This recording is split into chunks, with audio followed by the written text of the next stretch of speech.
والصلاة والسلام علی رسولہ الکریم اما بعد.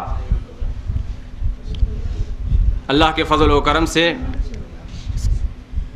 کانفرنس کی دوسری نشست خطاب عام کا آغاز ہوا چاہتا ہے. اس کے آغاز کے لیے تلاوت کلام پاک پیش فرمائیں گے قاری قیصر محمود. تلاوت کلام پاک کے لیے میں دعوت دیتا ہوں قاری قیصر محمود کو کہ وہ تشریف لائیں اور تلاوت کلام پاک سے اجلاس کا آغاز فرمائیں. قیصر محمود. اعوذ باللہ من الشیطان الرجیم. یا ایہا الذین آمنوا اتقوا اللہ ولتنظر نفس ما قدمت لغد واتقوا اللہ ان اللہ خبیر بما تعملون ولا تكونوا كالذين نسوا الله فأنساهم أنفسهم أولئك هم الفاسقون. لا يستوي أصحاب النار وأصحاب الجنة أصحاب الجنة هم الفائزون. لو أنزلنا هذا القرآن على جبل لرأيته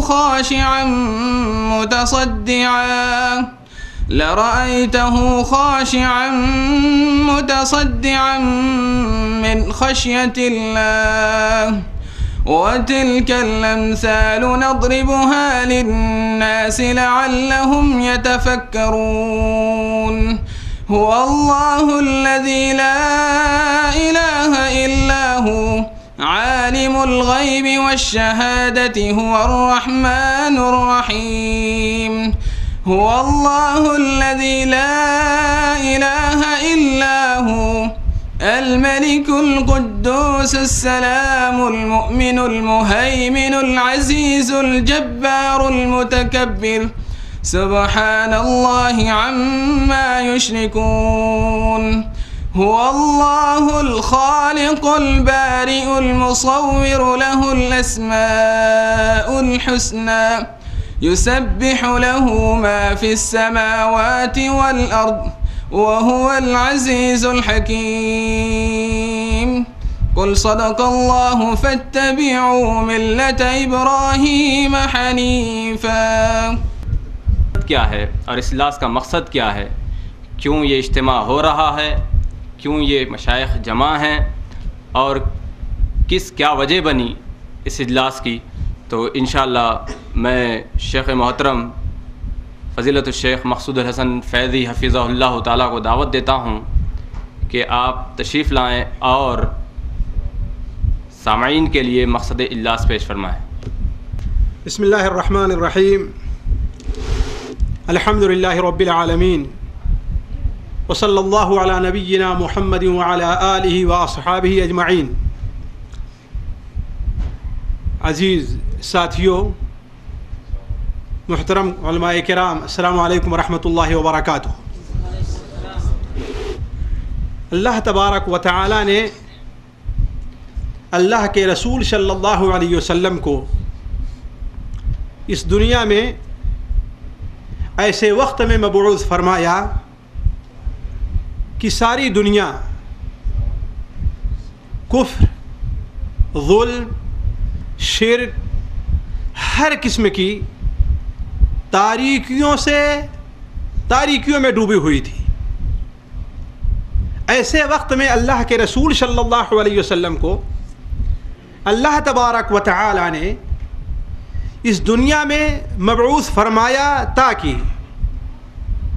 ان تمام تاریکیوں سے بنی نوع انسان کو نکال کر ایمان، توحید، عمدہ اخلاق، عدل اور انصاف، ہر قسم کی روشنی سے یا ہر قسم کی روشنی کی طرف لوگوں کو لے کر کے آئیں. آپ صلی اللہ علیہ وسلم تقریباً 23 سال نبوت کی زندگی اس دنیا میں گزار کر کے رخصت ہوئے. ایسے وقت میں کہ جو چراغ آپ صلی اللہ علیہ وسلم نے ان تمام تاریکیوں سے لوگوں کو نجات دینے کے لیے جو چراغ آپ صلی اللہ علیہ وسلم نے جلایا تھا وہ چراغ اپنی مکمل تابناکی کے ساتھ دنیا کے سامنے موجود تھا. ضرورت یہ تھی کہ اس چراغ کو لے کر کے آگے بڑھا جائے اور دنیا کے گوشے گوشے تک اس روشنی کو پھیلایا جائے. آپ صلی اللہ علیہ وسلم اس دنیا سے رخصت ہوئے اور لوگوں کے سامنے 3 ایسی چیزیں چھوڑ کر کے آپ رخصت ہوئے جن چیزوں کی بنیاد پر اس چراغ کی روشنی کو باقی رکھا جا سکتا تھا. اگر ان تینوں چیزوں میں سے کوئی ایک چیز بھی اگر چھوڑ دی گئی یا ختم ہو گئی تو وہ چراغ اپنی روشنی کو باقی نہیں رکھ سکتا. وہ 3 چیزیں کیا ہیں ساتھیوں؟ اس پر غور کرنے کی بڑی اہم ضرورت ہے. پہلی چیز اللہ تبارک و تعالیٰ کی کتاب ہے. اللہ کے رسول صلی اللہ علیہ وسلم کو اللہ تبارک و تعالیٰ نے یہ کتاب دی. انزلنا الیک الکتاب، ہم نے آپ کی طرف یہ کتاب نازل کی. کیوں؟ اس کی وجہ کیا تھی؟ لتخرج الناس من الظلمات الى النور، تاکہ آپ لوگوں کو کفر کی، شرک کی، ظلم کی، ہر قسم کی تاریکی سے نکال کر کے روشنی کی طرف لے کر کے آئیں. جب تک یہ امت اس کتاب کو، جسے ہم اپنی زبان میں قرآن مجید کہہ لیں، کتاب مجید کہہ لیں، قرآن شریف کا نام دے لیں، کتاب الہی کا نام دے لیں، کتاب مکنون کا نام دے لیں، جس نام سے بھی ہم اسے یاد کریں، 30 پارے کی شکل میں جو یہ قرآن ہمارے اور آپ کے پاس موجود ہے، جب تک اسے امت مضبوطی کے ساتھ پکڑی رہے گی گمراہ نہیں ہوگی. جیسا کہ آپ صلی اللہ علیہ وسلم نے حجۃ الوداع کے موقع پر بھی اور اپنی وفات کے موقع پر بھی بڑی ہی وضاحت کے ساتھ اس کتاب کی اہمیت کو بیان کر دیا تھا. دوسری چیز آپ صلی اللہ علیہ وسلم نے جو لوگوں کے سامنے چھوڑی وہ چیز، اسے قرآن مجید تو نہیں کہا جا سکتا، اسے قرآن حکیم تو نہیں کہا جا سکتا، کلام الہی تو نہیں کہا جا سکتا، مگر اس چراغ کی روشنی کو باقی رکھنے کے لیے جو اسلام کی شکل میں آپ صلی اللہ علیہ وسلم ہمیں دے کر کے گئے تھے، جس قدر یہ کتاب مجید ضروری ہے اسی طریقے سے وہ چیز بھی ضروری اور اہم ہے. اور اس کی اہمیت اللہ تبارک و تعالی نے خود بیان کی. اللہ تبارک و تعالی نبی کریم صلی اللہ علیہ وسلم کے بعد قرآن مجید کے تلقی اور تلاوت کے سیکھنے کے موقع پر جب آپ جلد بازی سے کام لے رہے تھے تو اللہ تبارک و تعالی نے آپ کو تسلی دی کہ گھبرائیے نہیں، آپ بھولیں گے نہیں اس قرآن کو، یہ قرآن ضائع نہیں ہوگا. اس قرآن کی حفاظت کی ذمہ داری کس کے اوپر ہے؟ میرے اوپر. آپ کو یہ قرآن ہم سکھائیں گے اور پڑھائیں گے بھی. ان علینا جمعہ وقرآنہ فاذا قرأناہ فاتبع قرآنہ ثم ان علینا بیانہ. پھر آپ کی زبان مبارک سے اس قرآن کا بیان اور اس کی تفسیر کی بھی ذمہ داری بھی ہم لے رہے ہیں. اسی لیے اللہ کے رسول صلی اللہ علیہ وسلم کی جہاں ایک ذمہ داری اللہ تبارک و تعالیٰ نے یہ رکھی ہے کہ وہ رسول لوگوں کے سامنے قرآن مجید کو تلاوت کر کے بیان کرتا، سناتا ہے، سکھاتا ہے، وہیں پر یہ بھی ہے کہ وَيُعَلِّمُهُ الْكِتَابَ، اسے کتاب کو کی تعلیم بھی دیتا ہے. وہ نبی کتاب کی تعلیم بھی دیتا ہے. ظاہر بات کتاب کی تعلیم میں صرف تلاوت کو سکھا دینا یہ داخل نہیں ہے, یہی نہیں ہے, ورنہ یہ تو ہو چکا کہ آپ قرآن میں تلاوت کر کے لوگوں کو سنائیں. هو الذی بعث فی الأمیین رسولا منہم یتلو علیہم آیاتہ لقد من اللہ علی المؤمنین اذ بعث فیہم رسولا منہم یتلو علیہم آیاتہ. ایک سے زائد جگہ پر کہ قرآن مجید کی کو تلاوت کر کے بتلائے, یعنی انہیں تلاوت حفظ پڑھنا ہے, دیکھ کر کے پڑھنا ہے, نظر پڑھنا ہے, یہ انہیں سکھائے. اس کے بعد دوسری ذمہ داری کیا بتائی؟ وَيُعَلِّمُهُمُ الْكِتَابَ, انہیں کتاب سکھاتا ہے. اس کا مفہوم کیا ہے, اس کا معنی کیا ہے, یہ حکم مجمل ہے, اس کی تفصیل کیا ہے, یہ حکم عام ہے, کیا کوئی حکم اس کو خاص بھی کرتا ہے, یہ حکم خاص ہے کیا, اس کے لیے کوئی عام حکم بھی ہے کیا, یہ سارا کام کس کا ہے؟ وَيُعَلِّمُ الْكِتَابَ نبی صلی اللہ علیہ وسلم کا ہے. اس لیے ساتھیو تمام امت صحابہ کرام سے لے کر کے آج تک اس بات پر متفق ہیں کہ جس طریقے سے اللہ تبارک و تعالی کا فرمان قرآن مجید لوگوں کے لیے حجت اور دلیل ہے, اسی طریقے سے حدیث نبی بھی ہے. جیسا کہ اللہ کے رسول صلی اللہ علیہ وسلم نے بڑی وضاحت کے ساتھ بیان فرمایا.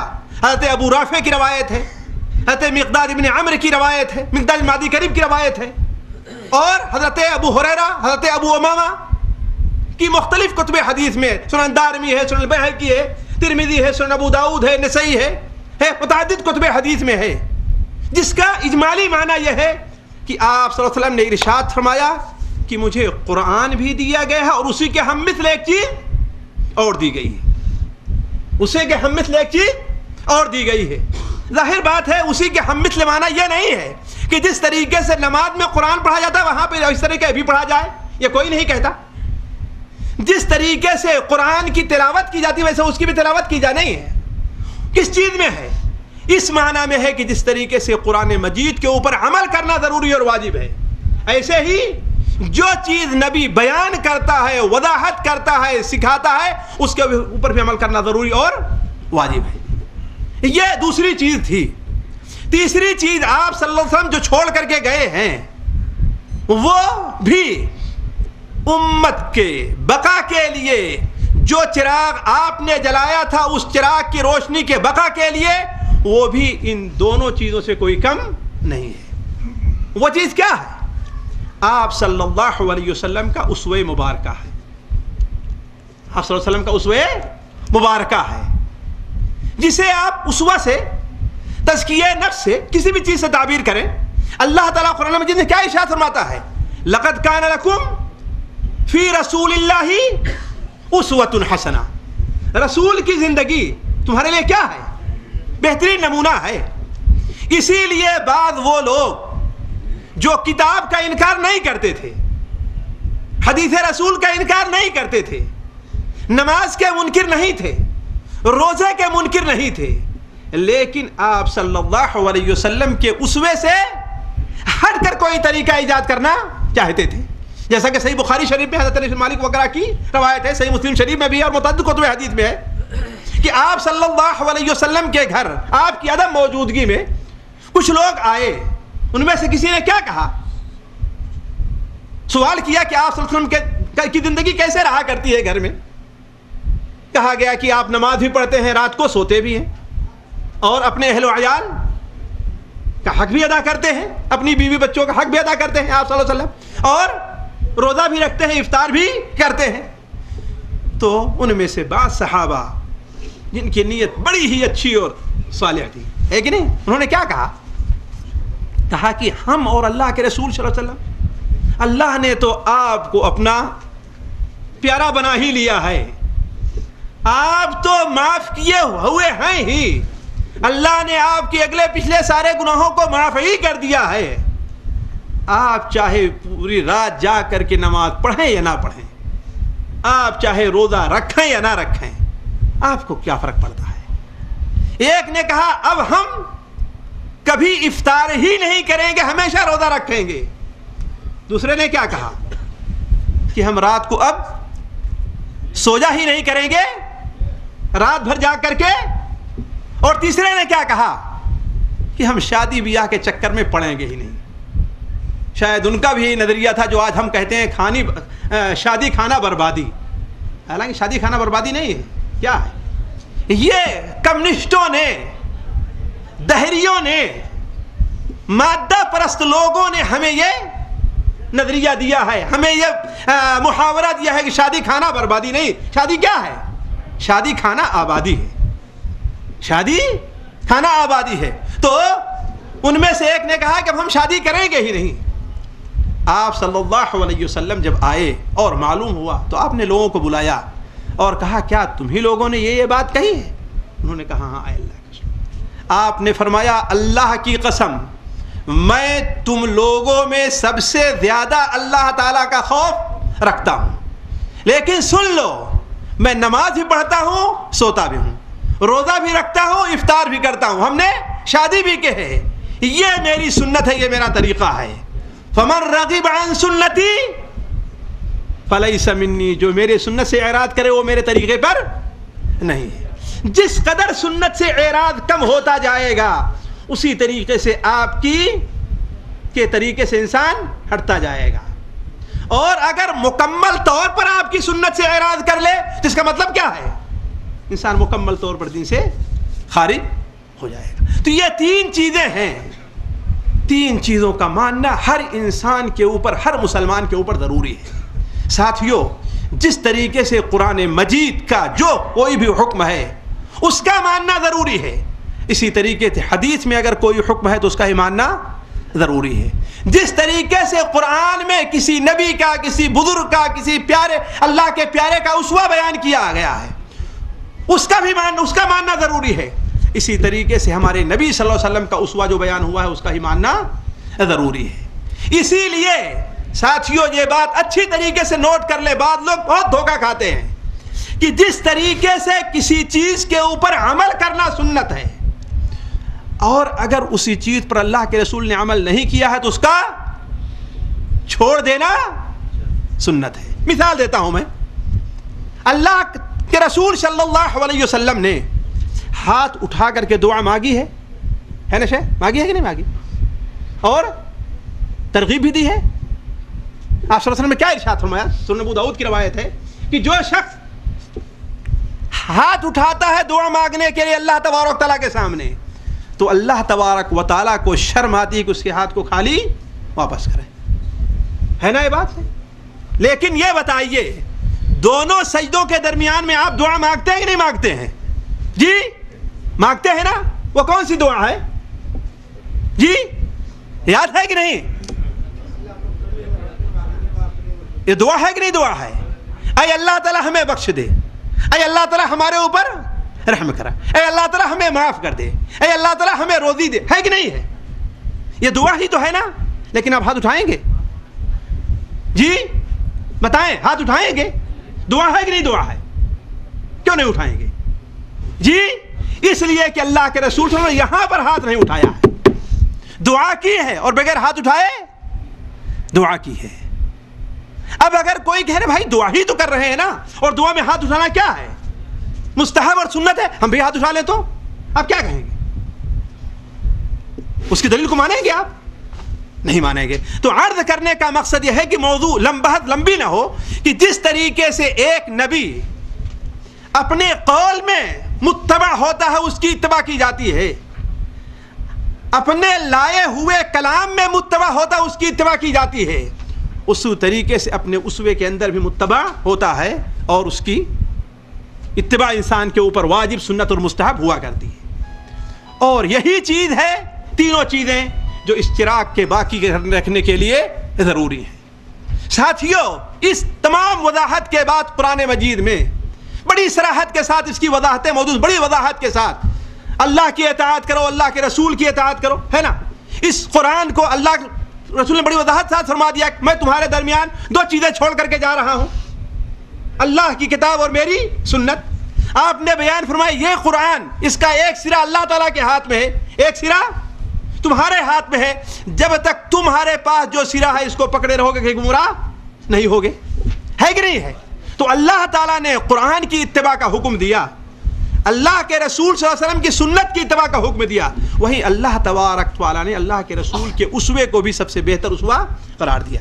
اس کا ماننا ہر انسان کے اوپر ضروری ہے۔ ساتھیوں یہ چیز ہے، لیکن اس کے برخلاف، اتنی وضاحت اتنی صراحت کے برخلاف ہمارے یہاں آج کچھ لوگ پائے جا رہے ہیں جن کی آواز بڑی اونچی ہے، جن کا اسلوب بڑا اچھا ہے، جنہیں گورنمنٹوں کی، مالداروں کی، انگریزوں کی، یورپ کے لوگوں کی، امریکہ کے لوگوں کی جنہیں سپورٹ حاصل ہے، وہ بڑے ہی دھڑلے سے، بہت ہی چیخ کر کے یہ کہہ دیتے ہیں کہ ہم کتاب الہی کو مانتے ہیں، اسی کی اتباع کا ہمیں حکم دیا گیا، دوسری اتباع کا حکم نہیں دیا گیا، اور اس کے لیے 50 بہانے، 50 تعویلیں، 50 شبہات لوگوں کے سامنے ظاہر کر کے، مثال کے طور پر ایک شبہ یہ ظاہر کرتے ہیں کہ یہ تو آپ مانتے ہیں کہ ہر انسان غلطی کا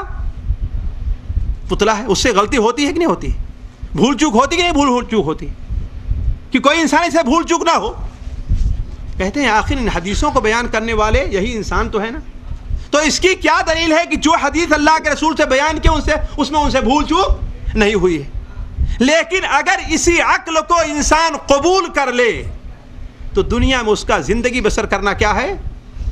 مثال کے طور پر ہم نے ڈاکٹر خالد صاحب کو ٹیلی فون کیا کہ ہاں فلاں تاریخ کو ہمارے ہاں ایک پروگرام ہونے جا رہا ہے کہ نہیں؟ ٹیلی فون کیا نا، آ جائیں۔ انسان بھول چوک کا پتلا ہے، کہیں کہ ہو سکتا ہے مولوی صاحب سے غلطی ہوگی، انہوں نے غلطی کر دیا ہو، اسی پر رہ جائیں تو آپ لوگ یہاں پر حاضر ہو جاتے پاتے ہیں؟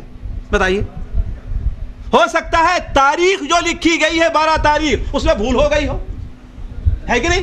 ہو سکتا ہے مہینہ جو لکھا گیا اس میں بھول ہو گئی ہو۔ تو اگر ہر چیز میں انسان یہی فکرہ پیش کرنے لگے کہ انسان بھول چوک کا پتلا ہے، بھول چوک انسان سے ہوتی ہے، تو انسان اپنی زندگی میں کبھی بھی امن اور چین اور سکون سے نہیں رہ سکتا، اس کی زندگی کا کوئی کام چل ہی نہیں سکتا ہے اگر یہ چیز انسان سوچ لے تو، ہے کہ نہیں ہے؟ تو یہ فکرہ پیش کرنا کہ حدیثیں تو جن روات نے بیان کی ہے، صحابی ہو، تابعی ہو، تبع تابعی ہو، ان سے غلطی کا تو امکان ہے نا، لہذا یہ چیز ہو سکتی۔ ساتھیوں، اور ایک آخری بات میں کہہ کے رخصت، یہ جو کچھ لوگ کہہ رہے ہیں، ہمارے نبی صلی اللہ علیہ وسلم نے اس کی پہلے ہی پیشین گوئی کر دی، پہلے ہی آپ نے پیشین گوئی کر دی تھی۔ آپ نے فرمایا تھا کہ ایک شخص متکبرانہ انداز میں اپنی مسہری کے اوپر بیٹھا ہوگا، اس کے سامنے میرا اگر کوئی حکم بیان کیا گیا، میری کوئی حدیث بیان کی گئی، تو وہ کیا کہے گا کہ مجھے کتاب اللہ سے سروکار ہے، مجھے اس حدیث کی ضرورت نہیں ہے۔ یہ آپ صلی اللہ علیہ وسلم کا فرمان ہے۔ اور سچ دیکھیے تو ماضی قریب کی تاریخ میں متحدہ ہندوستان کے اندر بعین ہی یہ واقعہ پیش آیا۔ مثال کے طور پر عبداللہ چکڑالوی کا نام عام طور پر لوگ جانتے ہیں، جس نے ہندوستان میں انکار حدیث کی ایجاد نہیں کیا اس نے، بلکہ انکار حدیث کو آگے بڑھایا ہے، کھل کر کے سب سے پہلے اسی نے انکار کیا، ورنہ اس سے پہلے بھی لوگ یہ بیج بو چکے تھے انکار حدیث کے، ہندوستان ہی کے لوگ، سر سید احمد اور مولوی چراغ علی اور محب اللہ وغیرہ دوسرے لوگ یہ بیج بو چکے تھے۔ اس نے سب سے پہلے انکار نہیں کیا، اس سے پہلے بھی لوگ انکار کر چکے تھے۔ تو وہ پہلا شخص ہے جس نے کھل کر کے بڑی وضاحت کے ساتھ، اور مسلمانوں کی نماز سے الگ بھی اس نے نماز ایجاد کی۔ ایک بار اس کے 2 لڑکے تھے، ایک ابراہیم تھے اور ایک یونس ہمارے خیال تھے۔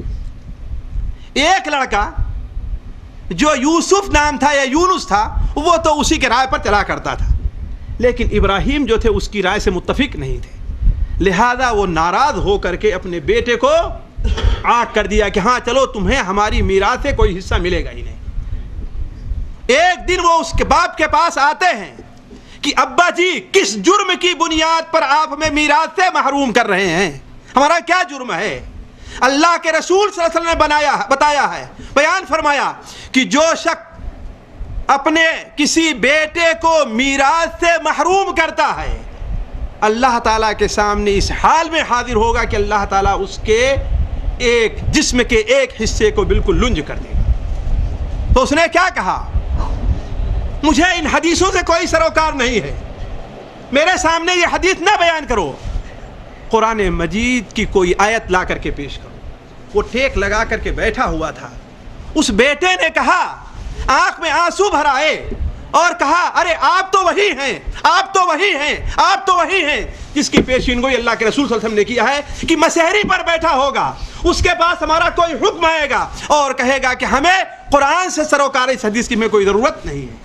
یہ کہہ کر کے وہاں سے بھاگ کر کے اپنے شہر سے، والد کے شہر سے دور جا کر کسی چھوٹے گاؤں میں زندگی بسر کیا، دوبارہ اپنے باپ کے پاس نہیں آئے، کہا کہ ہمارا باپ تو وہی ہے جس سے متعلق اللہ کے رسول صلی اللہ علیہ وسلم نے خبر دی ہے۔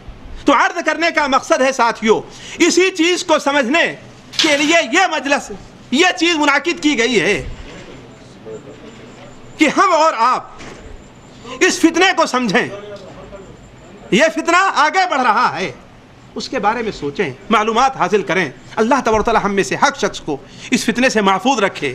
اہل علم کو اسی لیے دعوت دی گئی ہے کہ یہ چیز جو ہم میں سے بہت لوگوں کے اندر آہستہ آہستہ سرایت کرتی جا رہی ہے، اللہ تبارک و تعالی ہو سکتا ہے اہل علم کے اقوال سے، ان کی تقریر سے اس چیز کو دور کرے۔ جیسا کسی شاعر نے کہا ہے کہ بہار دین کے معصوم گنجے سموم کفر سے مرجھا رہے ہیں، انہی کو تازگی دینے کے خاطر یہ وارث انبیاء کے آ رہے ہیں۔ مقصد اجلاس سماعت فرما رہے تھے، بڑی ہی علمی باتیں ہمارے سامنے آئیں اور وجہ معلوم ہوئی کہ اس موضوع کی کیوں اہمیت ہے اور یہ زہر اور یہ وائرس ہمارے معاشرے کے اندر کس تیزی کے ساتھ پھیل رہا ہے اور اس کا سدباب کیسے کیا جائے اور اس پر روک کیسے لگائی جائے۔ تو اسی معلومات کے لیے، انہی معلومات کے لیے ہم یہاں جمع ہیں۔ مشائخ کی کافی تعداد موجود ہے، سامعین بھی کافی تعداد میں موجود ہیں۔ تو میری تمام سامعین سے گزارش ہے کہ اپنے ذہنوں کو، دلوں کو، جسموں کو ہر تن من دھن کے ساتھ یکسو ہو کر یہاں پر بیٹھیں۔ کہیں ایسا نہ ہو کہ ہم تو یہاں ہیں لیکن ہمارا ذہن موبائل میں یا کاروبار میں یا مارکیٹ میں یا گھریلو کاج و کام میں یا کسی اور پیشنٹ کے علاج میں، بلکہ ہمارا تو ہونا یہی چاہیے، مقصد یہی ہونا چاہیے کہ ہمیں سننا ہے، ہمیں یاد رکھنا ہے اور یاد رکھ کے اس پر عمل کرنا ہے۔ چلتے چلتے خواتین سے بھی خاص کر کے گزارش کی جائے گی کہ خواتین بھی خاموشی کا خاص لحاظ رکھیں، کیونکہ ایک دینی مجلس ہے، یہاں پر آنے کا مقصد دین سیکھنا ہے، یہاں پر جمع ہونے کا مقصد دینی باتوں کو معلوم کرنا اور معلوم کرانا ہے۔ تو حاضرین، اسی جوش اور ولولے کے ساتھ اس خطاب عام اور کانفرنس کی اس دوسری نشست کو آگے بڑھایا جاتا ہے۔ پہلا عنوان ہے سیرت رسول صلی اللہ علیہ وسلم کی اہمیت۔ سیرت رسول صلی اللہ علیہ وسلم کی اہمیت کہ محمد سے وفا تو نے تو ہم تیرے ہیں، کہ محمد سے وفا تو نے تو ہم تیرے ہیں، اے جہاں کیا چیز ہے لوح و قلم تیرے ہیں۔ تو اسی بات کو لے کر اور اسی اہمیت کو بتانے کے لیے ہمارے درمیان آ رہے ہیں صدر اجلاس شیخ قاری نجم الحسن صاحب فیضی حفظہ اللہ، صدر و بانی و محتمم جامعہ Rahmania Tahaffuz ul-Quran Mumbai, chair person education society Azad education society Mumbai. میں استاد محترم سے گزارش کرتا ہوں کہ وہ تشریف لائیں اور سیرت رسول صلی اللہ علیہ وسلم کی اہمیت کے عنوان پر روشنی ڈالیں۔ ورحمۃ اللہ وبرکاتہ۔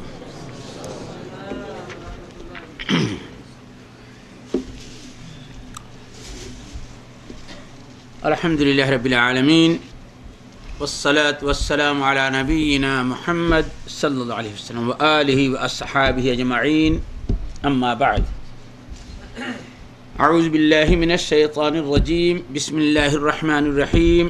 یا ایہا الناس اتقوا ربکم الذی خلقکم من نفس واحدہ وخلق منها زوجها وبث منهما رجالا كثيرا ونساء واتقوا الله الذي تساءلون به والأرحام إن الله كان عليكم رقيبا يا أيها الذين آمنوا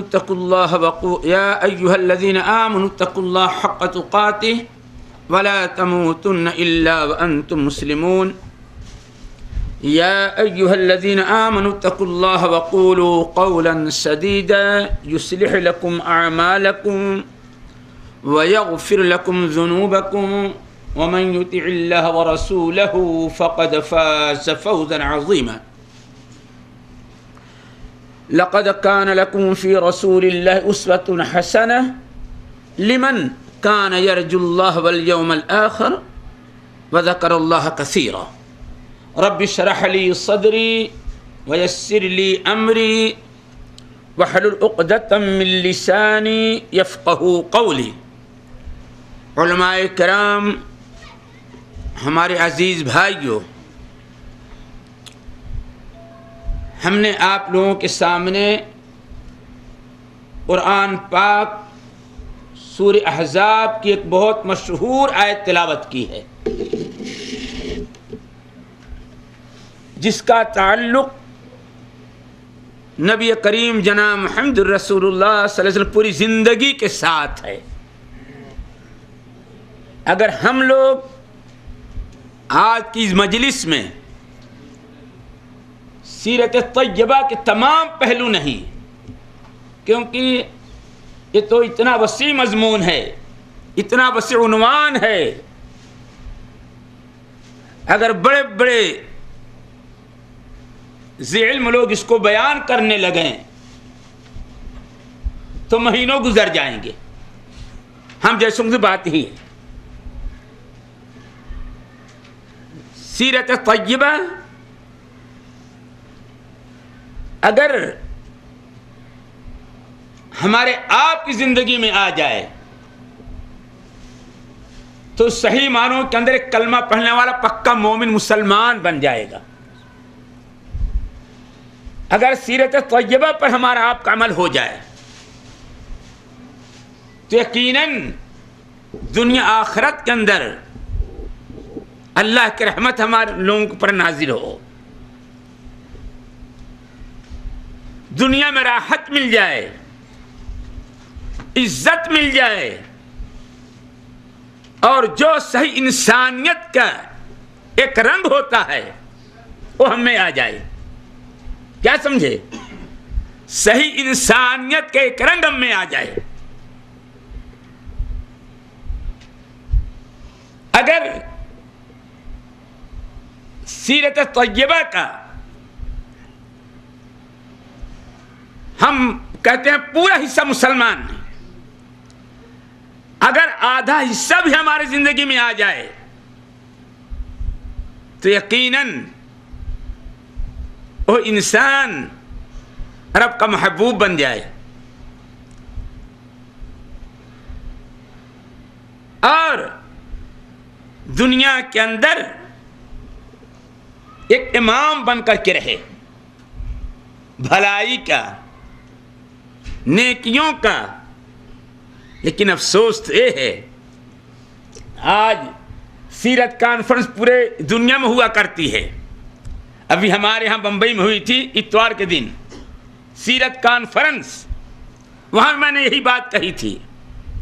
آج سیرت کی بات ہم لوگ تو کہتے ہیں، سیرت کی بات کتابوں میں پڑھتے ہیں، علماء سے سنتے ہیں، لیکن ہماری زندگی میں نبی کریم کی سیرت نہیں آتی۔ ہمارے آپ کی زندگی میں پیارے حبیب کی سیرت نہیں آتی۔ اگر سیرت ہی آ جائے تو آج کوئی کسی کا حق نہ دبائے، کوئی کسی سے دشمنی نہ کرے، کوئی کسی کا قتل نہ کرے، کوئی کسی سے دکھی نہ رہے۔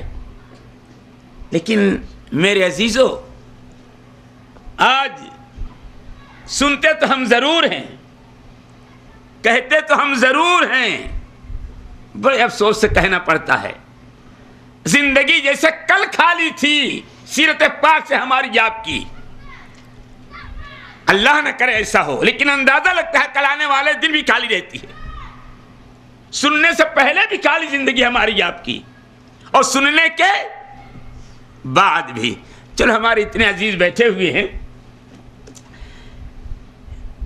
ہم لوگوں نے اللہ کے رسول جناب محمد رسول اللہ صلی اللہ علیہ وسلم سنت ایک مہینے میں کتنی سنی ہوگی کہ پیارے حبیب کے سنت ہے، پیارے حبیب کے طریقہ تھا، عمل کوئی کرتا ہے؟ نہیں کرتا۔ اگر میرے بھائیوں ہم ایسے بیٹھ کے چلے جائیں گے تو ہمارا بیٹھنا بھی سود مند نہیں ہوگا۔ ہاں، جذبہ ہو عمل کرنے کا۔ کیوں؟ صحابہ کرام کا مجمع ہے۔ ایک مومن اگر ہم لوگ پیارے حبیب سے محبت کرتے ہیں، سیرت اپنی زندگی میں لانا چاہتے ہیں، تو دیکھیے جذبہ کیا ہونا چاہیے۔ پیارے حبیب بیٹھے ہوئے ہیں، صحابہ کرام کا مجمع ہے، نبی علیہ السلام نے کہ اعلان کیا من یأخذ عنی ہؤلاء الکلمات، کون ہے جو ہم سے ان 5 باتوں کے لیے، 5 باتیں میں نہیں گراؤں گا کیونکہ اس وقت میں وہی بات کہوں گا جو بہت ہی اہم اور ضروری ہماری زندگی میں ہے۔ ایک بتا رہا ہوں کہ جذبہ کیا ہونا چاہیے، اور نبی نے شرط کیا لگائی ہے ایک سننے والوں کے لیے۔ پیارے مصطفیٰ نے ایک اعلان کیا من یأخذ عنی ہؤلاء الکلمات، کون ہے تم میں جو ہم سے ان 5 باتوں کے لے لے۔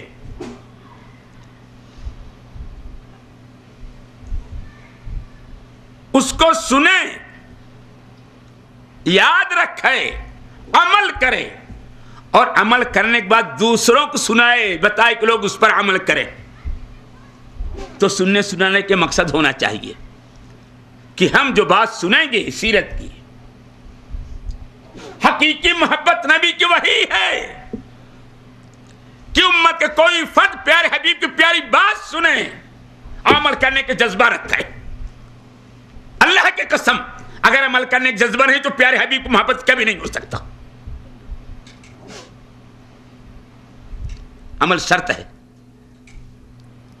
عمل شرط ہے نجات کے لیے۔ تو نبی نے کہا کون خوش نصیب ہے جو باتیں میں کہہ رہا ہوں اس کو سنے، یاد کرے، اس پر عمل کر لے، اور دوسروں کو بتائے کہ لوگ عمل کریں۔ تو یہاں بیٹھنے والوں کے حق ہے کہ جو بات سنے اس کو یاد رکھیے، آپ عمل کرنے کا جذبہ رکھیے، دوسروں کو بتائیے کہ لوگ اس پر عمل کریں۔ ایک کامیابی کا طریقہ ہے، اس کے اندر کامیابی ہے۔ تو آج موجودہ حالت میں جو وقت موجود ہے، اگر کہیں تو سیرت طیبہ ہمارے آپ کی زندگی کے ہر پہلو میں ہونا چاہیے کہ نبی کا عمل کیا تھا، نبی کا عمل گھر میں کیا تھا، نبی کا عمل کھانے میں کیا تھا، نبی کا عمل سونے میں کیا تھا، نبی کا عمل کاروبار میں کیا تھا، نبی کا عمل بیویوں کے ساتھ کیا تھا، نبی کا عمل بچوں کے ساتھ کیا تھا، نبی کا عمل بھائیوں کے ساتھ کیا تھا، پڑوسیوں کے ساتھ کیا تھا، مسلموں کے ساتھ کیا تھا، غیر مسلموں کے ساتھ کیا تھا۔ یہی سیرت طیبہ کے پہلو ہے نا، سب تو نہیں گنا سکتا، لیکن چند باتیں اپنے عزیزوں سے کہوں گا جو بہت کمزوری ہے، جس سے ہمارے آپ کے اعمال برباد ہوتے جا رہے ہیں، اللہ کی ناراضگی بڑھتی جا رہی ہے۔ صرف اتنی بات کہوں گا، اگر ہمارے بھائی اس پر عمل کر لیے، یاد رکھ لیے، یقیناً نجات پا جائیں گے۔ اگر بچوں کو معاملہ لے کر کے چلوں، کیا تعلیم و تربیت یا ہم اپنے گھریلو معاملات کو لے کے چلیں؟ یہ ہمارا نبی کس طرح رہا کرتے تھے؟ وقت بہت ہو جائے گا، 2 باتیں کہوں گا کہ پیارے مصطفیٰ جناب محمد رسول اللہ صلی اللہ علیہ وسلم کی سیرت طیبہ، آپ کا عمل بھائیوں کے ساتھ کیسا تھا، اور آپ نے آپس کے اندر محبت قائم رہے، جدائی نہ ہو، ایک بھائی دوسرے بھائی کو دھوکہ نہ دے، کہ کہیں محبت دشمنی میں بدل جائے، تو چند باتیں اپنے بھائیوں کے سامنے کہوں گا۔ اگر ہم دیکھیں کہ اللہ کے رسول جناب محمد رسول اللہ صلی اللہ علیہ وسلم کیا درس دیا ہے کہ ایک مسلمان دوسرے مسلمان کے ساتھ کس طرح رہے، یا ایک مسلمان دوسرے مسلمان کے ساتھ بھلائی کرے تو کیا اجر ہے، کیا بدلہ ہے۔ پہلی چیز تو ہمارے بھائی یہ دیکھیں کہ اللہ نے کیا نشانی بتائی ہے، محمد الرسول اللہ والذین معہ اشداء علی الکفار رحماء بینہم تراہم رکعا سجدا یبتغون فضلا من اللہ ورضوانا سیماہم فی وجوہہم من اثر السجود۔ کتنے لوگ اس کی مثال دے سکتے ہیں؟ چلو، اللہ فرما رہا ہے محمد صلی اللہ علیہ وسلم اور جو لوگ ان کے ساتھی ہیں ان کا عمل تو دیکھو، ویسے تم بنو۔ رحماء بینہم، آپس کے اندر بہت دل ملا کے رہتے ہیں۔ یہ محمدی کی مثال ہے صلی اللہ علیہ وسلم۔ ہم لوگ اس امت میں ہیں، ہمارا آپ کے عمل ہونا چاہیے کیا؟ رحماء بینہم، آپس کے اندر بھائی چارگی ہو، آپس کے اندر محبت ہو، دل ملے ہوئے ہوں، ایک دوسرے دکھ درد کے اندر شریک ہوں، ایک دوسرے کی ہمدردی ہو، مدد کریں۔ یہ چیز آج باقی ہے؟ نہیں ہے، نہیں ہے۔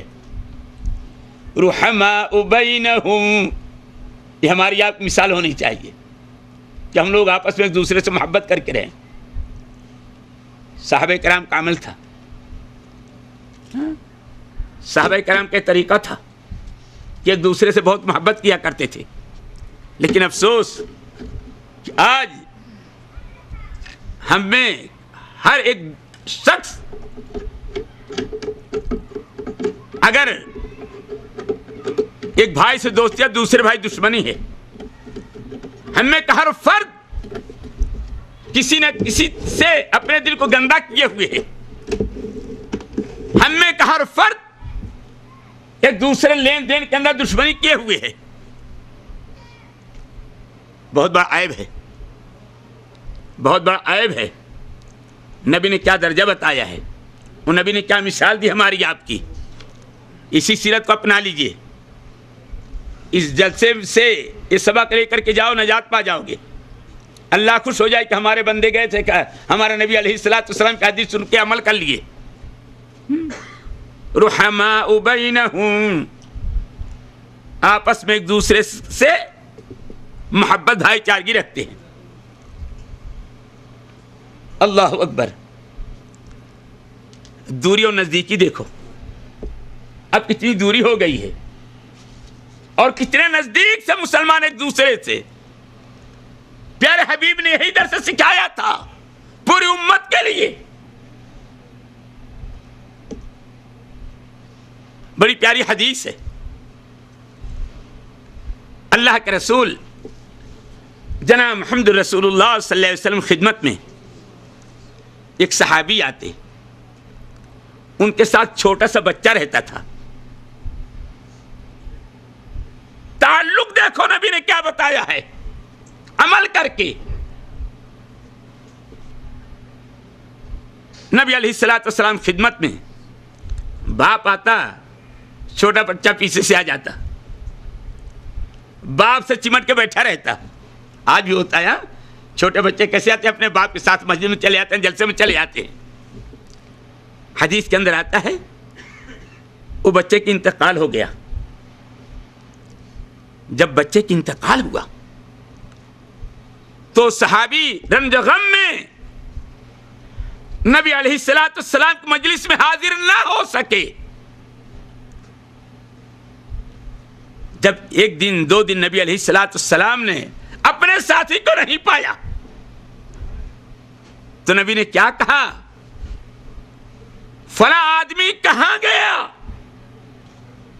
جاؤ پتہ لگاؤ۔ یہ محبت تھی۔ آج اگر ہمارا ملنے جلنے والا 1 دن نہیں آیا، 2 دن نہیں آیا، 1 مہینہ نہیں آیا، کوئی پتہ لگانے کے لیے نہیں جائے گا، کوئی نہیں جاتا پتہ لگانے کے لیے۔ اگر ساتھی بیمار ہو گیا ہے، یہاں تو بہرحال لوگوں کے اندر کچھ جذبہ، لیکن وطن میں جہاں کوئی کسی کو نہیں پوچھتا۔ ساتھی بھائی ہاسپٹل کے اندر ہے یا کسی مصیبت میں ہے،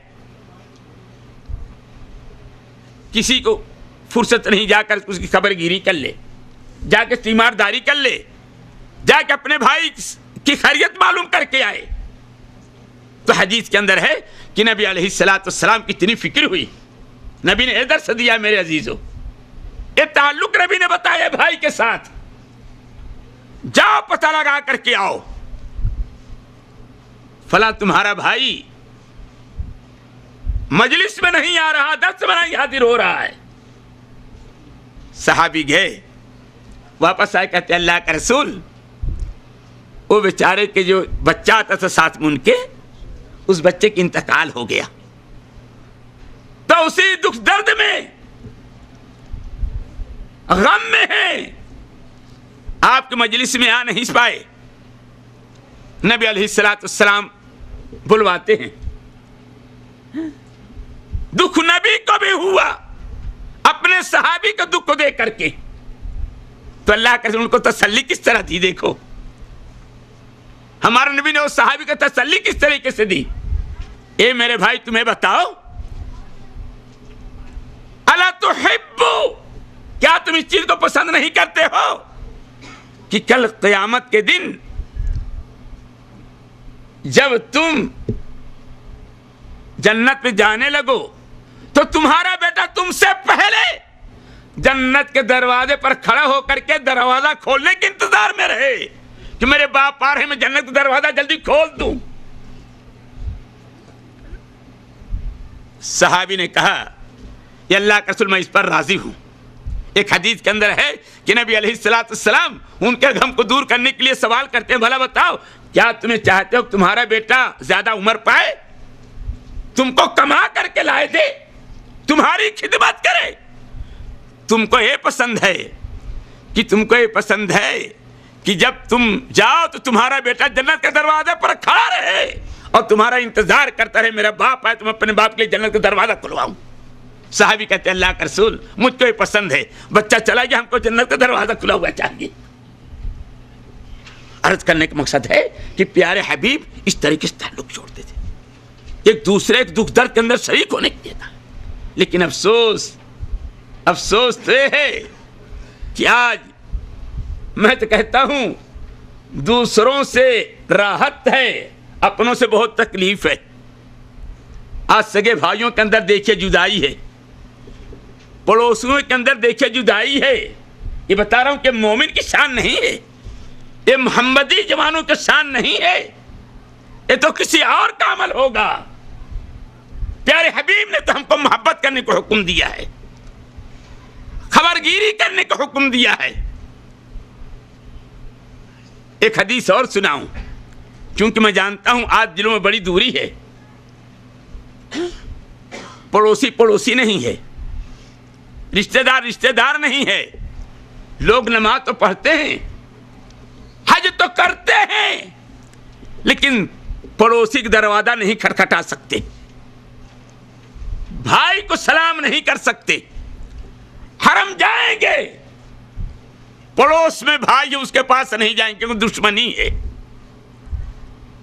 یاد رکھو اللہ کے رسول کی حدیث ہے، واللہ لن یؤمن، اللہ کی قسم مومن نہیں، واللہ لن یؤمن، اللہ کی قسم مومن نہیں۔ پیارے مصطفیٰ نے 3 مرتبہ کہا۔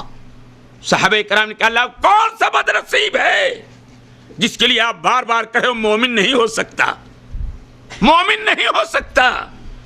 تو نبی نے جواب دیا ذرا میرے عزیز دیکھو ہم لوگ تو اس میں نہیں ہیں، کہیں ہم تو اس میں نہیں ہیں کہ جس کے لیے نبی نے کہا مومن نہیں مومن نہیں مومن نہیں۔ جب صحابہ کرام نے سوال کیا تو پیارے مصطفیٰ نے کہا الذی لا یامن جارہ بوائقہ، جس کا پڑوسی اس سے دکھی ہو۔ اگر کسی کا پڑوسی امن میں نہیں ہے، کسی نے اپنے پڑوسی کو ستایا ہے، کسی نے اپنے پڑوسی کو دکھ دیا ہے، اللہ کی قسم مومن نہیں ہو سکتا۔ اے میرے عزیزو، نماز تو ہم ضرور پڑھتے ہیں، رمضان کو روزہ بھی رکھتے ہیں، حج بیت اللہ سے بھی محبت ہے، لیکن اپنے بھائی سے محبت نہیں ہے۔ غلط تو نہیں ہے؟ بولو بتاؤ ہم کیسے مومن ہو سکتے ہیں؟ ہمارا نبی تو مقام بتایا ہے، کیا مقام بتایا ہے بھائیوں کے ساتھ؟ پیارے حبیب نے بڑی پیاری حدیث بتائی ہے۔ کہ حدیث کیا ہے یہ بتا رہا ہوں کہ آج ہمیں دکھی بہت ہیں، بھائیوں سے دکھی بہت ہیں، رشتہ داروں سے دکھی بہت ہیں، اپنے بہن سے دکھی بہت ہے، اپنے ماموں سے۔ ہمارے نبی نے تو غیروں سے محبت کرنے کو حکم دیا، ہمارے نبی تو غیر مسلموں سے کیا احسان کرنے کو حکم دیا۔ افسوس کہ آج ہمارا بھائی ہم سے دکھی ہے، کتنے شرم کی بات ہے۔ اللہ کی قسم باتیں یاد آتی اس پر۔ ایک جگہ میں گیا، دعوت سمجھ لو، جب میں گیا دروازے پر ان کے بیٹھا، میں نے کہا یار سگے بھائی، میں نے کہا یار فلاں بھائی نہیں دکھائی دے رہے ہیں؟ تو کہتے ہاں کہیں گئے ہوں گے۔ میں سوچا ابھی آ جائیں گے، ظہر کا وقت ہو گیا، میں نے کہا وہ بھائی نہیں دکھائی دے رہے ہیں، آ جائے تو ظہر کا نماز پڑھیں، تب بھی نہیں، بہت دیر کے بعد آئے۔ پھر میں سوال کیا تو بھائی تو کچھ نہیں بولا، بھتیجا بولتا ہے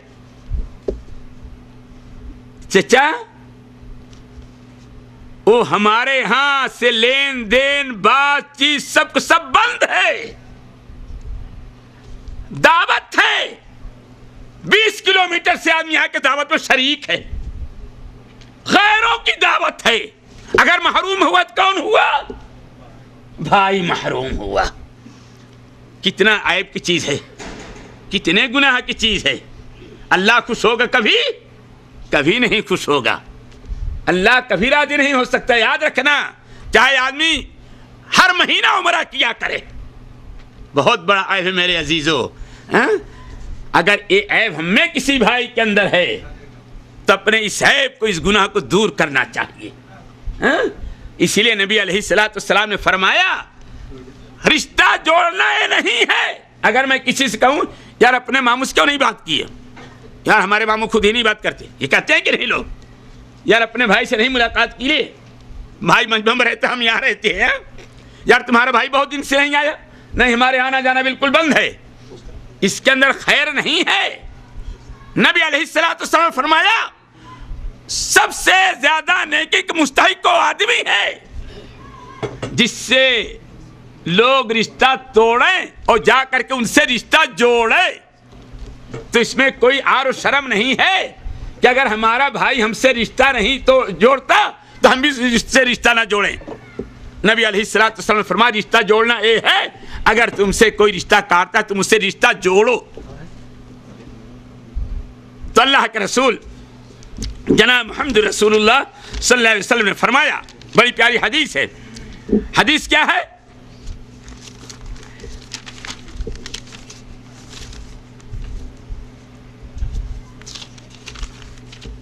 لَيَبْعَثَنَّ اللَّهُ أَقْوَامًا يَوْمَ الْقِيَامَةِ فِي وُجُوهِهِمُ النُّورُ۔ خوش نصیبی دیکھو، خوش نصیبی دیکھو اس کے لیے۔ لَيَبْعَثَنَّ اللَّهُ أَقْوَامًا يَوْمَ الْقِيَامَةِ فِي وُجُوهِهِمُ النُّورُ۔ اللہ رب العالمین ایک جماعت قیامت کے دن بلائے گا. اللہ تعالیٰ قیامت کے دن جماعت کو بلائے گا جس کے چہرے نور کی طرح چمکتے ہوں گے, جس کے چہرے چمکتے ہوں گے. لیکن ہوگا کون؟ ہوگا کون؟ پیارے حبیب فرماتے ہیں ایسے کرسی رکھی جائے گی اس کے لیے چمکدار, چہرہ بھی چمک رہا ہے, بیٹھنے کی جگہ بھی چمکدار ہے. اور حدیث کے اندر آتا ہے یغبطہم الناس, لوگ دیکھیں گے فخر کریں گے. کیا فخر کریں گے؟ فخر یعنی رغبت کریں گے. لوگ دیکھ کے حرص کریں گے کہ آنے والا کتنا ایک کون سا عمل کیا ہے جس کا چہرہ بھی چمکدار ہے اور اتنی خوبصورت کرسی بھی اس کو ملی ہے.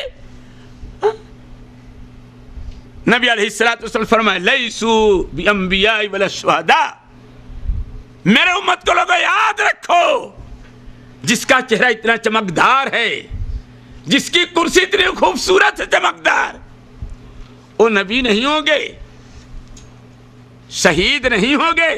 اگر تم کو تعجب ہوتا ہو تب حضرت ابو درداء رضی اللہ عنہ کہتے ہیں فجسع اعرابی, اللہ اکبر, دیکھو کیسا جذبہ ہوتا ہے جب لوگ کسی کی بھلائی نیکی کو سنیں تو یہ شوق ہونا چاہیے. جب نبی علیہ الصلوۃ والسلام نے فرمایا کہ ایک جماعت لائی جائے گی جس کے چہرے چمکدار ہوں گے, اللہ بڑی عزت ان کی کرے گا. اور پیارے حبیب نے بھی کہہ دیا کہ وہ نبی اور شہید نہیں ہوں گے. اب لوگوں کو بڑا جب نبی بھی نہیں ہوگے شہید بھی نہیں ہوگے تو آخر ان کے کس عمل کی وجہ سے اللہ ان کو اتنا بڑا مقام دے گا؟ اللہ کو ان کی کون سی ادا اتنی پسند آئے گی؟ حضرت ابو درداء رضی اللہ عنہ کہتے ہیں ایک اعرابی آ کے وہی مجلس میں بیٹھے ہوئے تھے, دیہاتی بیچارے گھٹنوں کے بل کھڑے ہو گئے محبت میں, کہتے اللہ کا رسول کون ہوگا؟ ہم اس کو نہیں پہچانتے, ذرا اس کی نشانی آپ بتا دیجئے. وہ کون سا خوش نصیب ہوگا جس کا اللہ اتنا خوبصورت بنا کر کے لائیں گے قیامت کے دن؟ نہ نبی ہوں گے نہ شہید ہوں گے, اس کا عمل کیا ہوگا؟ وہ بیچارے دور دراز سے دیہاتی آئے, گھٹنے بھل کھڑے ہو گئے تعجب کے ساتھ پوچھنے لگے کہ کون ہوگا؟ نبی علیہ الصلوۃ والسلام نے فرمایا ہم یتحابون فی اللہ. اللہ اکبر, وہ لوگ ہوں گے جو اللہ کے لیے محبت کریں گے, چاہے کوئی اپنے ہوں چاہے کوئی غیر ہوں, چاہے کوئی انڈیا والا ہو یا پاکستان والا ہو, چاہے کوئی سعودیہ والا ہو یا اور کہیں والا ہو, مسلمان دیکھ کر کے لوگ اس سے محبت کریں گے. یہ مومن کی شان ہے, یہ مومن کی شان ہے. اور نبی علیہ الصلوۃ والسلام نے یہ طریقہ سکھایا ہے آپ کو, اور یہی چیزیں تھی جس کی وجہ سے مسلمانوں کے علاوہ غیر مسلم بھی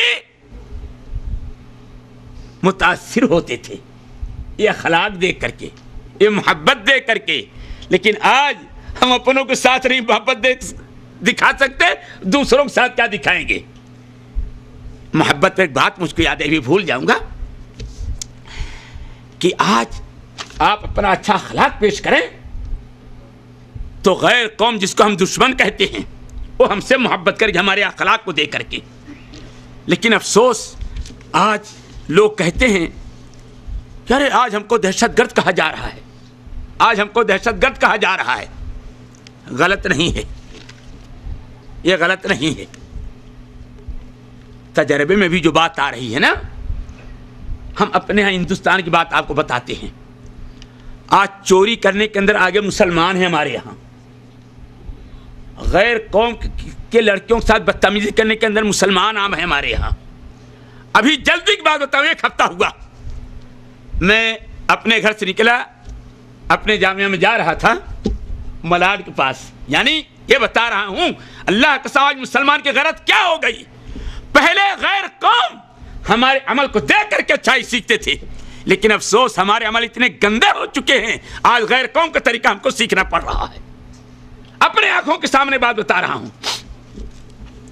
اور مسلمانوں کو کچھ غیرت بھی ہوتی ہے. مغرب میں 10-15 منٹ باقی رہا ہوگا, اس وقت ٹریفک بہت رہتی ہے. سگنل پر میری گاڑی کھڑی ہو گئی, میری گاڑی سے 2 گاڑی آگے گاڑی اور تھی.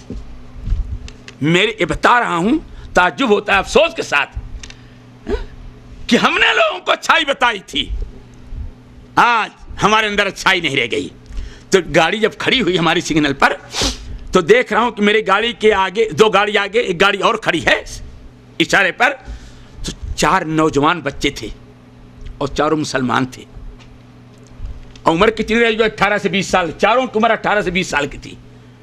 اور ایک شریرے بدن کا نوجوان, داڑھی پتہ چل جیسے حافظ وغیرہ ہے نوجوان. جو گاڑی میرے گاڑی کے 2 گاڑی آگے تھے وہاں گیا, جہاں کر کے آیا, پھر سگنل بند ہو گیا تو چاروں لڑکے چاروں طرف گھومنے لگے. تو میرا ڈرائیور تھا, میں کہا یہ بیٹا یہ بچے کچھ پریشان, ان کا کچھ گم ہو گیا, ہمدردی دیکھو. یہ بچے پریشان, ان کا کچھ گم ہو تو نہیں ہو گیا ہے؟ ہم لوگ ان کو پر رحم کر رہے ہیں, بیچارے اتنا پریشان ہیں, ان کی کوئی چیز گم ہو گئی یا کوئی تلاش کر رہے ہیں. 2 منٹ گزرا ہوگا, پھر انہوں نے 2 لڑکے میرے گاڑی کے سامنے آ گئے. تو میں ڈرائیور سے کہا, اقبال کا بھائی تھا, ڈرائیور سے کہا, میں نے کہا بیٹا اس سے پوچھ کس پریشانی کے اندر ہے, اس سے پوچھو کس پریشانی کے اندر ہے.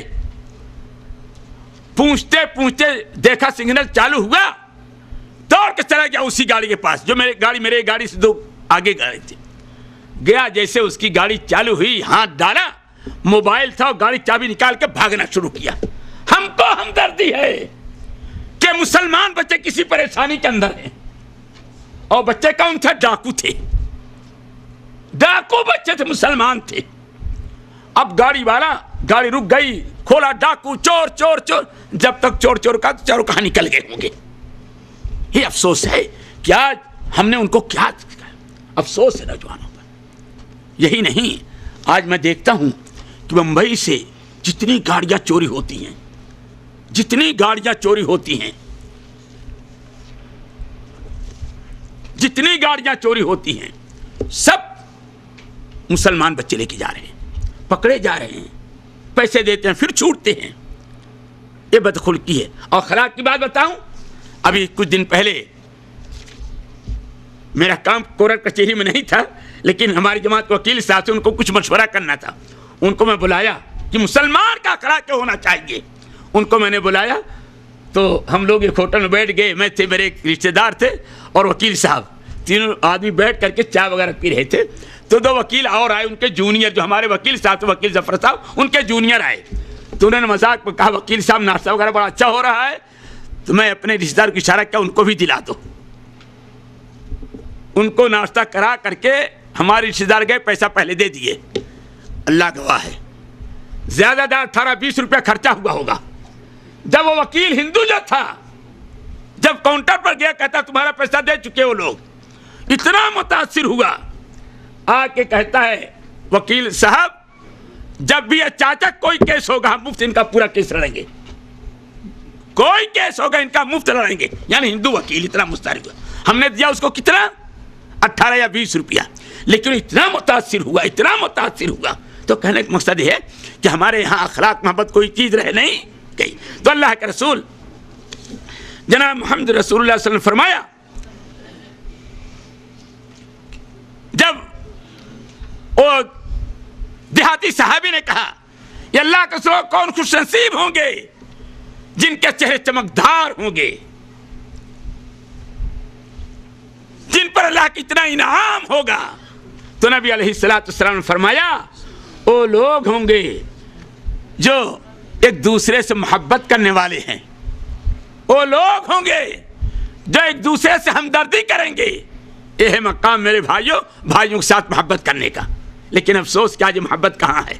ایک حدیث اور اپنے بھائیوں کو سناؤں اسی کے تعلق سے. امام نسائی رحمۃ اللہ علیہ, نسائی شریف کے اندر ایک روایت صحیح نقل کی ہے جس کے راوی حضرت ابو ہریرہ رضی اللہ تعالیٰ عنہ. آج ہم لوگ بھائیوں کو تکلیف دکھ پہنچا کے کبھی نہیں چھپا سکتے، نہ دنیا میں نہ اللہ کے ہاں. حضرت ابو ہریرہ رضی اللہ عنہ کی روایت ہے، کہتے ہیں ان الرجل لم يعمل خیرا قط. نبی علیہ الصلوۃ والسلام ایک حدیث بیان فرمائی کہ ایک شخص تھا جو بڑا گنہگار تھا، جو بھلائی کے کام نہیں کرتا تھا، گناہ بہت کرتا تھا. پیارے مصطفیٰ نے فرمایا کہ جب لوگوں کو قرضے دیتا، لوگوں کو مال دیتا، تاجر تھا، جب اپنے غلام نوکروں کو پیسہ لینے کے لیے بھیجتا، جاؤ فلاں فلاں آدمی سودا لے گیا ہے، مال لے گا، اسے پیسہ لے کر کے آؤ. جب غلام جانے لگتے نوکر چاکر تو کہہ دیتا دیکھو خذ ما تیسر واترک ما عسر. اگر یہ جذبہ ہو جائے تو اللہ کتنا راضی ہوتا ہے. کیا کہتا؟ جو لوگ آسانی سے دین لے لینا اور جن لوگوں کے لیے مشکل ان کو چھوڑ دینا، وقت دے دینا. تو غلام نوکر چاہ کر کہتے میرے آقا میں نے سامان بھی دے دیا، ادھار دیا اور وقت بھی آ گیا، ابھی اس کے ساتھ ہم آسانی کریں، ابھی بھی ہم آسانی کریں اس کے طرح. تو نبی علیہ الصلوۃ والسلام فرماتے ہیں، وہ مالک کہتا ابھی بھی اس کے ساتھ آسانی کرو. کیوں؟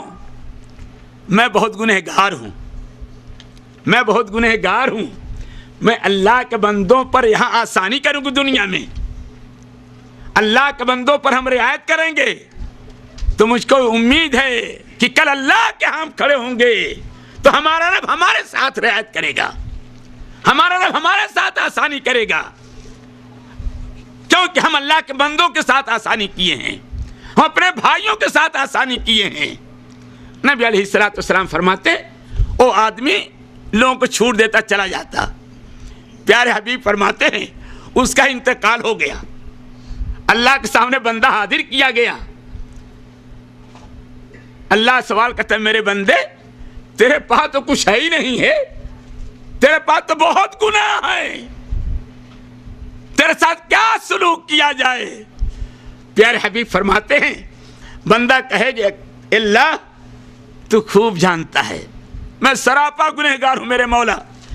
اے اللہ میں تیرے بندوں کے ساتھ دنیا میں اس لیے آسانی کیا مولا، اس لیے ان پر سختی ہم نے نہیں کیا کہ جب تیرے سامنے ایک غریب گنہگار بندہ کھڑا ہوگا تو اللہ تو اپنے اس بندے پر راحت، اس بندے پر آسانی کرے گا، اس بندے سے سختی ہٹا لے گا. اللہ کے رسول جناب محمد رسول اللہ صلی اللہ علیہ وسلم فرماتے ہیں فتجاوز اللہ عنہ. اللہ رب العالمین بھائیوں پر، لوگوں پر آسانی کرنے کی وجہ سے اتنے بڑے گنہگار پر اللہ نے آسانی کیا. تو میرے عزیزوں میرے بھائیوں ہم لوگوں کو چاہیے کہ ہم لوگ آج اپنے بھائیوں کو دکھی نہ رکھیں، اپنے بھائیوں کو سکھی رکھیں، اپنے بھائیوں سے رشتہ نہ توڑیں، اپنے بھائیوں سے رشتہ جوڑیں. یہ بہت بڑی سعادت ہے. ایک حدیث اور سناؤں بہت عام فہم تاکہ ہمارے بھائی کو اور سمجھ جائے، کیونکہ بات چل چکی ہے. امام احمد بن حنبل رحمۃ اللہ علیہ نے اور بڑی تفصیل کے ساتھ حدیث نقل کی ہے بھائیوں کے تعلق سے، چونکہ اب ہمارے ہاں بہت عام ہے اسی لیے ہم بتا رہے ہیں. حدیث کے اندر آتا ہے کہ نبی علیہ الصلوۃ والسلام صحابہ کرام کے ساتھ مسجد میں بیٹھے ہوئے تھے. ایک بزرگ صحابی آئے، بعض روایت کے اندر آیا ہے حضرت سعد بن وقاص رضی اللہ تعالیٰ عنہ، اور بعض حدیث کے اندر صرف انصاری کا لفظ آیا ہے، انصاری صحابی آئے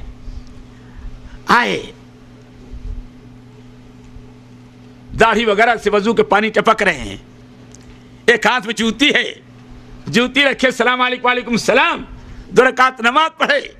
جب نکل کے جانے لگے تو نبی علیہ الصلوۃ والسلام نے فرمایا وہ جو آدمی جا رہا ہے جنتی ہے، یہ جنتی جا رہا ہے. حضرت عبداللہ ابن عمر رضی اللہ تعالیٰ عنہ نوجوان تھے. کہتے ہیں کہ اللہ کے رسول نے ان کی خوشخبری دی ہے. اور صحابی دوسرے دن بھی آئے. نبی نے کہا دوسرے دن بھی یہ صحابی یہ شخص جنتی ہے.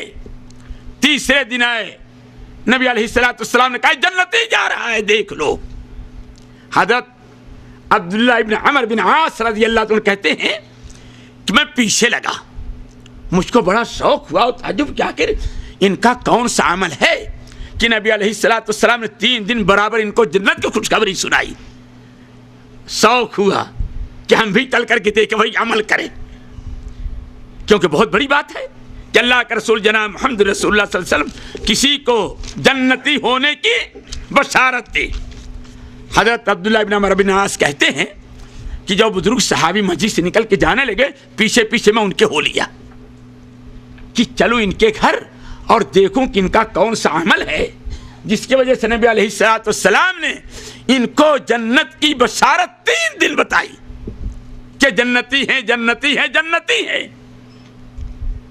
کہتے ہیں گھر میں داخل ہوئے, پیچھے سے میں جا کر کے دستک دیا, دروازہ کھولے, السلام علیکم. وعلیکم السلام. گھر میں گیا میں. نوجوان صحابی حضرت عبداللہ بن عمر بن عاص رضی اللہ تعالیٰ عنہ کہتے ہیں میں 3 دن ان کے ہاں رہا, صرف یہ دیکھنے کے لیے کہ دیکھو کون سے عمل کرتے ہیں جس عمل کی وجہ سے نبی علیہ السلام نے ان کو جنت کی بشارت بار بار دی ہے. 3 دن تک ان کے ساتھ رہا, کوئی خاص بات میں نہ پایا, کوئی خاص چیز دکھائی نہ دی, عام عمل کرتے. جب تیسرے دن میں ان سے رخصت ہو کے آنے لگا, چچا جان میں جا رہا ہوں, اب بزرگ صاحب نے کہا بھتیجے تم 3 دن سے ہو, تمہارے آنے کا مقصد کیا ہے؟ تم آئے اور چلے بھی جا رہے, تم نے کچھ سوال بھی نہیں کیا, آنے کا مقصد کیا تھا؟ کہتے ہیں چچا جان بات صرف اتنی ہے. دیکھیے ایک مومن کے اندر جذبہ کیا ہوتا ہے, ایک جذبہ کیا ہونا چاہیے. کہتے ہیں چچا جان بات صرف اتنی ہے کہ ایک دن نبی علیہ السلام نے آپ کو کہا ہے شخص جنتی ہے, دوسرے دن بھی کہا ہے جنتی ہے, تیسرے دن بھی کہا ہے جنتی ہے. تو مجھ کو بڑا جذبہ اور شوق ہوا کہ میں چل کر کے دیکھوں آپ کون سا عمل کرتے ہیں کہ نبی علیہ السلام نے آپ کو جنت کی بشارت دی, وہی عمل میں بھی کروں گا. کہتے ہیں میرے بھتیجے میرا کوئی خاص عمل تو نہیں ہے, اتنی بات اپنے دلوں کو صاف کر لو, نجات مل جائے گی. اتنی بات ضرور ہے جب میں بستر پر جاتا ہوں تو میں اپنے نفس کا محاسبہ کرتا ہوں کہ میرے دل میں کسی بھائی کی طرف سے کینہ اور دشمنی تو نہیں ہے. کیا محاسبہ کرتے ہیں کہ میرے دل میں کسی بھائی کی طرف سے کینہ اور دشمنی تو نہیں, میں ختم کر دے رہا ہوں بغیر دیے ہوئے. اور ابھی 2 منٹ باقی بھی تھا, اگر امانت داری کریں سمجھے کہ نہیں, وہ وقت لوں گا ہی نہیں, میں 2-3 منٹ پہلے ختم کرتا ہوں. کتنی ڈنڈی مارے صحیح. تو کیا کہا کہ میں دیکھنے کے لیے آیا ہوں کہ ہمارے بزرگ کیا عمل کرتے ہیں جس کی وجہ سے نبی علیہ السلام جنت کی بشارت دی ہے. کہتے ہیں میرے بھتیجے بات صرف اتنی ہے کہ میں اپنے دل کا محاسبہ کرتا ہوں کہ میرے دل میں کسی بھائی کی طرف سے کینہ اور بغض تو نہیں ہے, عداوت تو نہیں ہے, یہی سبب ہے جنت بشارت کے لیے. میرے عزیزو اگر ہمارا دل گندا رہے گا, ہماری زبان گندا رہے گی تو کہاں سے ہم کو بشارت مل سکتی ہے؟ ہم کو اور آپ کو اپنے دل کو بھائیوں کی طرف سے, رشتہ داروں کی طرف سے اگر جنت حاصل کرنی ہے تو صاف رکھنا ہے. اگر دل کے اندر گندگی رہی تب اللہ بہت ناراض ہوگا. اللہ رب العالمین ہم کو ہمارے تمام بھائیوں کو صحیح معنوں کے اندر مومن مسلمان بنائے. اللہ رب العالمین ہمارے دل کے اندر ہر بھائی کی محبت پیدا کر دے. اللہ ہمارے دل کو ہر قسم کے کینہ اور بغض اور دشمنی سے پاک صاف رکھے. سبحانک اللہم بحمدک اشہد ان لا الہ الا انت استغفرک و اتوب